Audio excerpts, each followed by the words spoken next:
Telangana real estate రంగం జోరుమెత్తుంది. కొన్ని కారణాలతో గత ఏడాదిన్నర కాలంగా కొంత స్తబ్దుగా ఉన్న రియాలిటీ రంగం ఒక్కసారిగా కోలుకుంది. కొత్త ఆర్థిక సంవత్సరం తొలి నెలలోనే రిజిస్ట్రేషన్ శాఖ ఆదాయంలో వృద్ధి నమోదైంది. తెలంగాణ వ్యాప్తంగా భూములు, ఇంటి స్థలాల క్రయ విక్రయాలు పెరగడంతో పాటు హైదరాబాద్లో ఇళ్ల అమ్మకాలు సైతం పెరుగుతున్నాయని ఇండస్ట్రీ వర్గాలు చెబుతున్నాయి.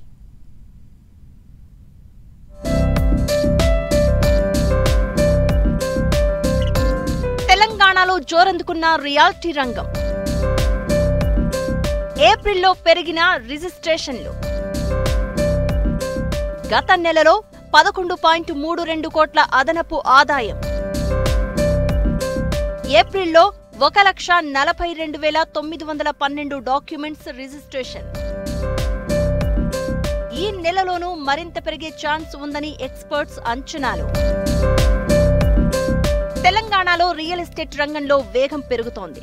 కొన్నాళ్లుగా స్తబ్దుగా ఉన్న హైదరాబాద్ నిర్మాణ రంగం టాప్ స్పీడ్లో దూసుకుపోతోంది. గత నెలలో పెరిగిన రిజిస్ట్రేషన్లే దీనికి నిదర్శనంగా చెప్పుకోవచ్చు. గత ఏడాది ఏప్రిల్తో పోల్చితే ఈ ఏడాది ఏప్రిల్లో రిజిస్ట్రేషన్ల రాబడి దాదాపు 1% పెరిగింది. గత ఏడాది 2024 ఏప్రిల్లో రిజిస్ట్రేషన్ శాఖకు 1,115 కోట్ల రూపాయల ఆదాయం రాగా ఈ ఏప్రిల్లో 11,32 లక్షల రూపాయల ఆదాయం అదనంగా వచ్చింది.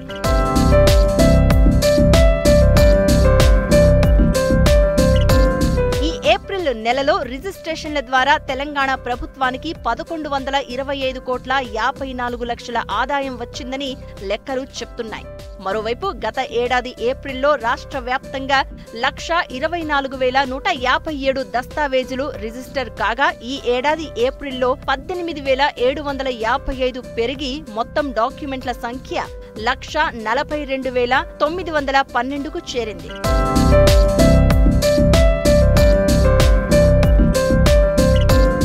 తెలంగాణ రియల్ ఎస్టేట్ రంగంలో ఇదే ఒరవడి రాబోయే కాలంలోనూ కొనసాగే అవకాశముందని ఇండస్ట్రీ ఎక్స్పర్ట్స్ అంచనా వేస్తున్నారు. జూన్ తర్వాత రిజిస్ట్రేషన్ల సంఖ్య మరింత పెరిగే అవకాశాలు ఉంటాయని అధికారులు కూడా అంచనా వేస్తున్నారు.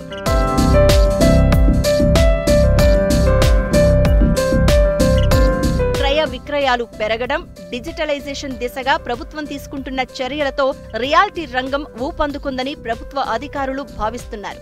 ధరలు తక్కువగా ఉండడం, ప్రజల్లో కొనుగోలు శక్తి పెరగడంతో రిజిస్ట్రేషన్ల లావాదేవీలు గణనీయంగా పెరిగాయని, ఆర్థిక పురోగతికి ఈ వృద్ధి సంకేతంగా ఉంటుందని ప్రభుత్వం భావిస్తోంది.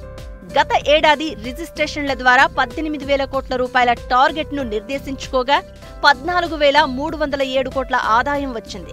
ఇక ఈ ఆర్థిక సంవత్సరంలో రిజిస్ట్రేషన్ శాఖ ద్వారా 19,087 కోట్లు ఆర్జించాలనే టార్గెట్తో ఉంది తెలంగాణ సర్కార్.